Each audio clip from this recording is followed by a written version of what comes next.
Timberman's work is never done task in Lake Ribiere, Quebec. Hello there everybody and welcome to another special episode of SnowRunner here at OpenFed Gaming.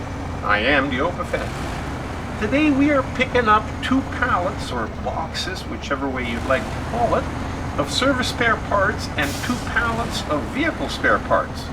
We're picking them up at the Quarry Warehouse here and we are going to deliver them to the logging camp.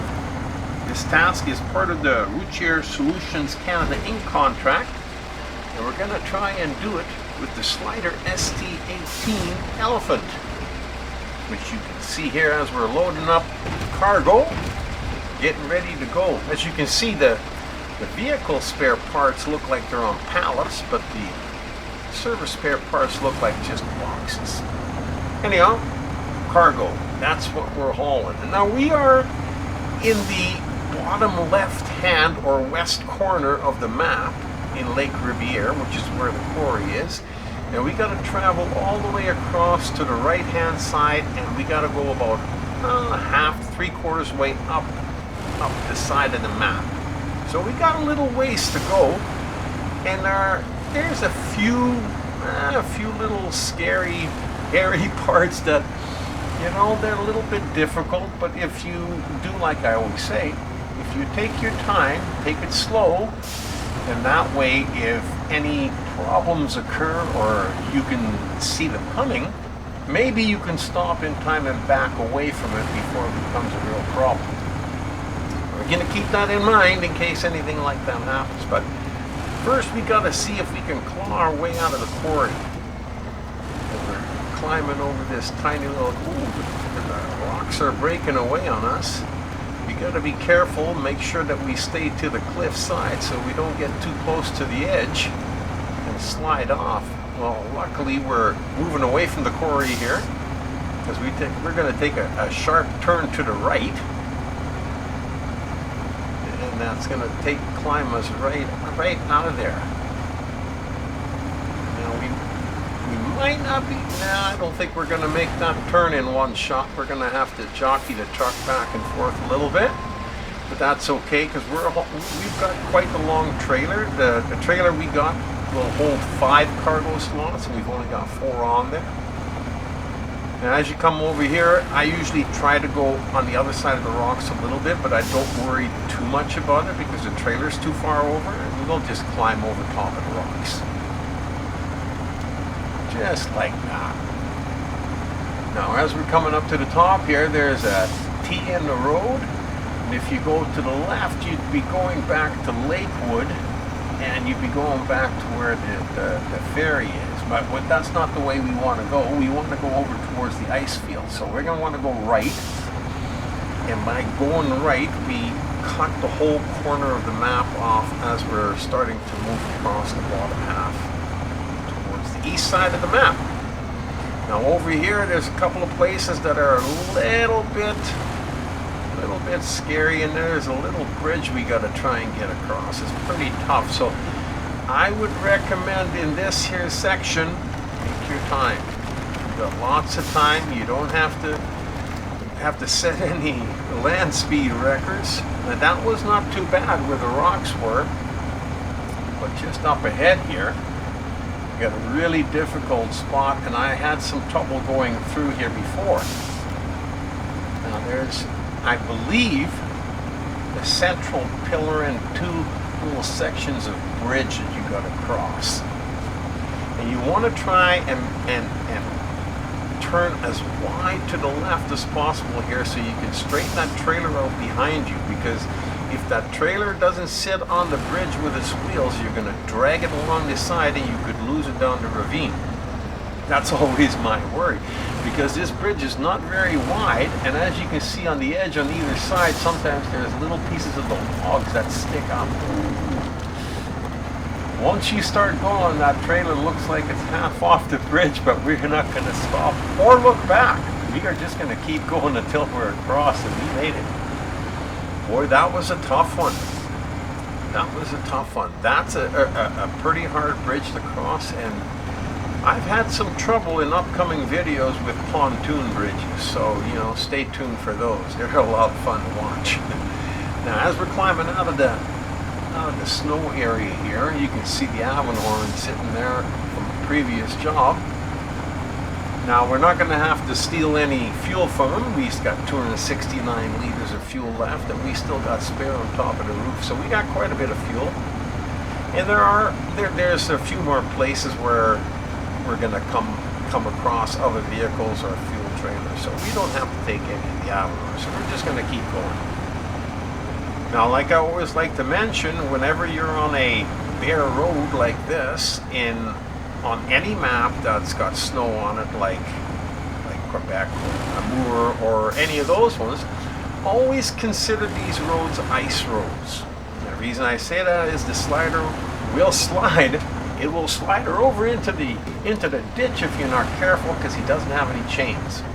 But if you take your time, like I said again, if you just take your time, you're going to be okay. And if you can't get up some of those hills because the road is too icy, just drive over to the edge of the road and get a little bit of traction in the snow. Anyhow, we're already off the ice road and we're back into deep snow, and the Sleiter is probably one of the best trucks I find. One of the best. There's a few other ones that are pretty good in the snow, and it's up in the air which one's better, but I tell you, I have no problems with the Sleiter. He can claw his way through just about anything. And because he's so big, he does have a automatic raise suspension where you can raise or lower it when needed. And with that and the bigger tires in the game, you know, you're not going to have a lot of trouble even on the ice when you break through. A lot of times you're better off in a Sleiter than in a smaller truck, where you're going to sink through the ice a little bit deeper, maybe. Anyhow, we don't have any of those worries at the moment, but we do have the extra advantages with the Sleiter if we need them. Now over here, we just take it, make a nice half circle here, and we're going to head down the hill towards the ice lake, the frozen lake, where they had the ice races there not too long ago. And we're just going to slide down this hill here. There again, like I said, once you get around the corner, just let gravity do the rest. You don't have to give it any fuel, no throttle, and just kind of steer it, and you just slide down the hill without any trouble. And now we're down by the ice, and just around the corner up here, we're going to be heading out onto the ice. And like I've mentioned before, if you've been watching my videos, you'll know that if you take a little bit of time and pay close attention to what the ice looks like in different places, you can see a pattern emerge to where you can drive and where you can't drive. Ice that's solid will usually have little white lines painted straight down on it. That just shows you that it's really solid ice. And there again, with the thought in mind to take it easy and take your time, if you do go through the ice, you can keep an eye on your front tires like this, the way you drive. And if you see your tires go through the ice, to stop and back up and change direction a little bit, right? So just keep that in mind, you know. And when you're on the ice where there's little areas of snow like this, if you see tracks, where the tracks are, you're usually pretty safe to drive there.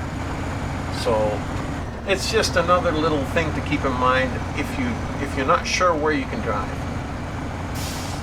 Now, I followed the tracks along here, but only to a part way. Now, I could have gone further, but the ice doesn't look all that great, and over in here, the dark part looks a lot more solid. So I always kind of curve here before where the tracks are. And we kind of join back up with the tracks up here, and you can see where the ice looks pretty solid, where it's shiny. And then just over a little bit like this. And like I said, it's not hard to find the places where you can drive through. Now we have to stay on the ice, because what we're going to do is we're going to travel north a little bit to go up the ice here. And there's a warehouse on the right hand side just around the corner, and that has a little bit better access to a better road, which is the one we want to go on to. So when you get close to the ice again, like I said, you can see where it's a little darker, shinier, and it looks like it's a little stronger, so I just stay on that. I don't worry about where the trailer goes. The trailer doesn't seem to matter whether he goes over ice so you can fall through or not. He seems to follow whatever vehicle you're driving, as long as the vehicle you're driving is going over solid ice. Now I take a nice tight turn here, come around that big rock there, and I guess you could have gone on either side. I think I've driven past on the other side before. And as we just go up just a little ways further, that warehouse, yeah, you can see the warehouse now. We're going to climb up off the ice here. And we're getting close to the warehouse.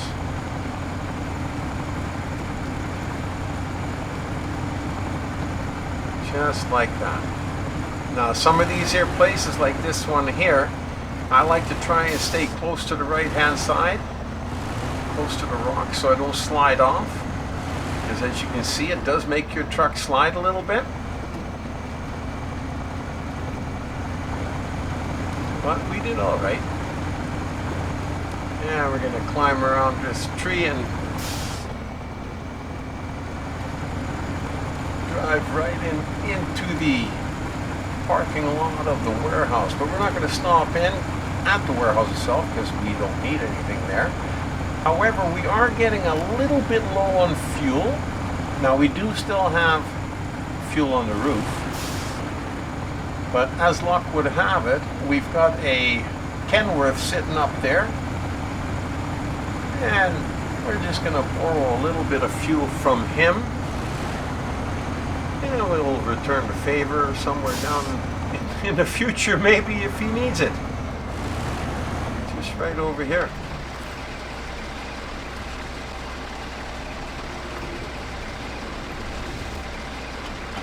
And that gives us a full tank.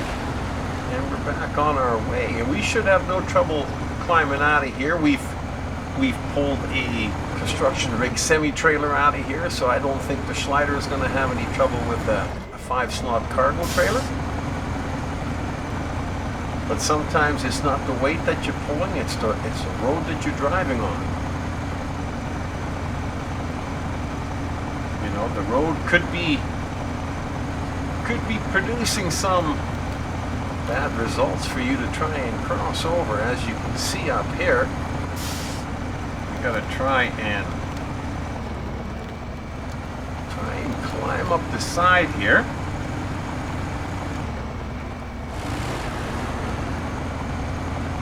And there too, the Sleiter seems to slide every once in a while when it tries to climb these kinds of jagged rocks. So you just got to watch it and take it a little bit slower. Boy, it seems to be a real theme, taking it slow. But we did okay there. It was not too bad of a rocky little ridge on the side there. But over here we gotta take a 90-degree turn and go straight down to the ice level. And then when we're at the ice, we gotta take another 90-degree the other direction, as you can see the road down below there. We got to take two tight 90s there to get through this area. But we're getting close to the logging camp. As you can see, the black arrow and the yellow diamond has come on the screen, so that means we're not too far away. But we're just going to take our time coming down here, because we don't have any crane on the back of the Sleiter yet, which means that if we flip the trailer, we're not going to be able to write anything. We're not going to be able to pick anything up. So we're just going to slowly let it slide down the hill here. And we're going to do all right. Just like that.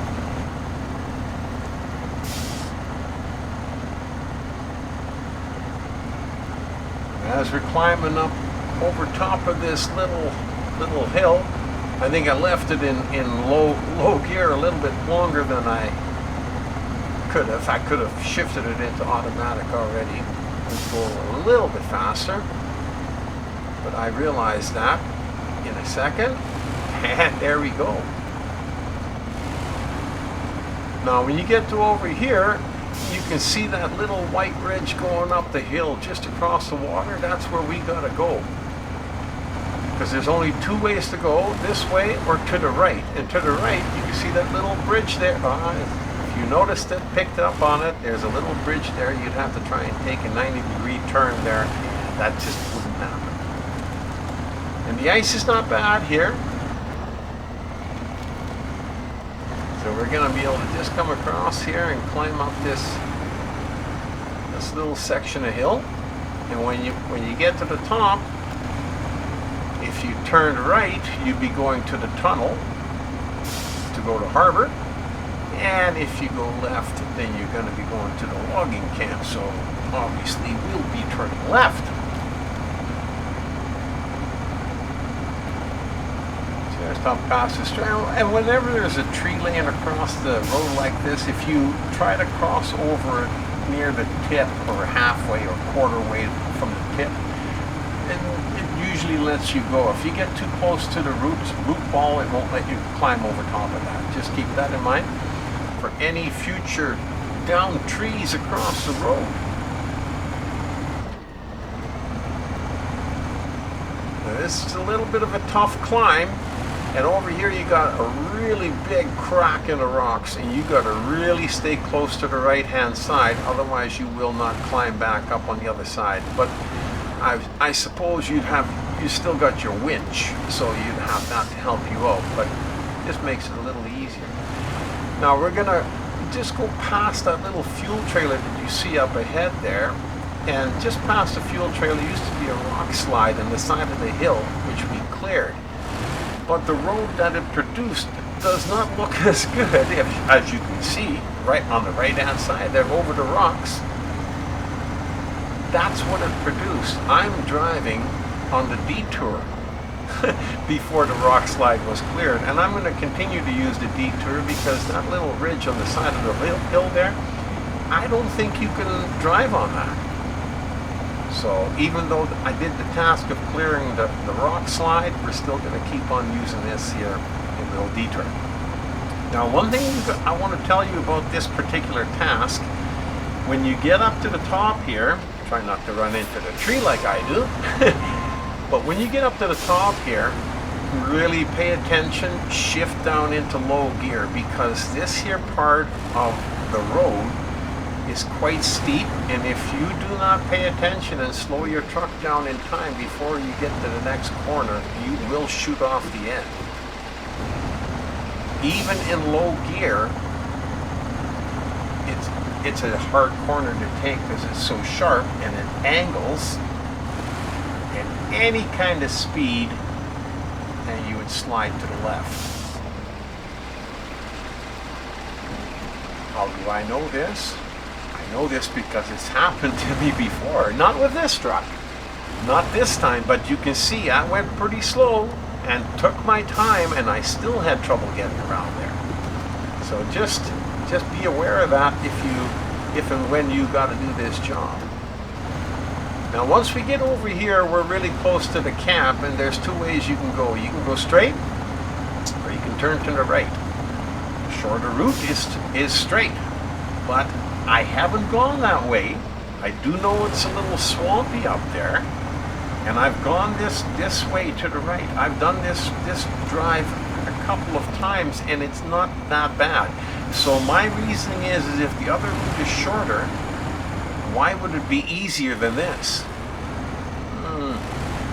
One day we're going to have to try it, and then we will find out if it's easier or not.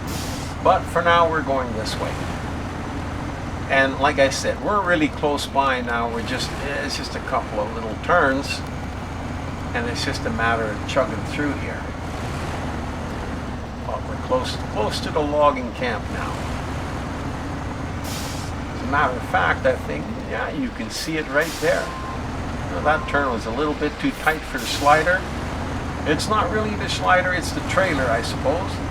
The Sleiter is one of the shortest frame trucks, along with the Avonhorn, and the Plaid is not too bad, you know, and I like to use the shorter trucks when I have a trailer with a long frame.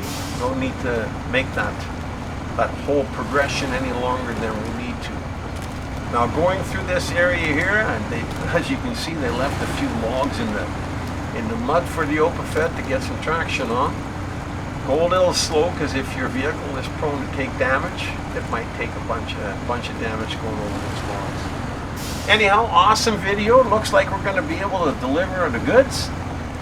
Really enjoyed this one, and I hope you did too. I hope you got something out of it. In the meantime, you've been driving in a Sleiter ST 816 Elephant, and we've been delivering service spare parts and vehicle spare parts to the logging camp. With me as your driver, the Opafed.